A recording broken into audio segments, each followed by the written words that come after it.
اللہ صلی اللہ علیہ وسلم نے بنی اسرائیل کے 2 اشخاص کے بارے میں پوچھا گیا جب ان سے، ان میں سے کون افضل ہے؟ ان میں سے ایک عالم تھا جو فرض نماز پڑھتا پھر بیٹھ جاتا اور لوگوں کو اپنے علم کے ذریعے سے بھلائی سکھاتا، اچھے کام سکھاتا تھا، بھلائی والے کام سکھاتا تھا، نماز پڑھتا تھا لیکن پھر لوگوں کو علم سکھاتا تھا۔ اور دوسرا دن میں روزہ رکھتا تھا اور رات میں قیام کرتا تھا۔ رسول اللہ صلی اللہ علیہ وسلم نے ارشاد فرمایا، یعنی اس عالم کی فضیلت جو فرض نماز پڑھتا ہے پھر بیٹھ کر لوگوں کو بھلائی کا علم سکھاتا ہے،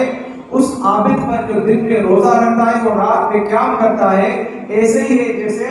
میری فضیلت تمہارے کسی ادنا شخص پر۔ یعنی کہ تو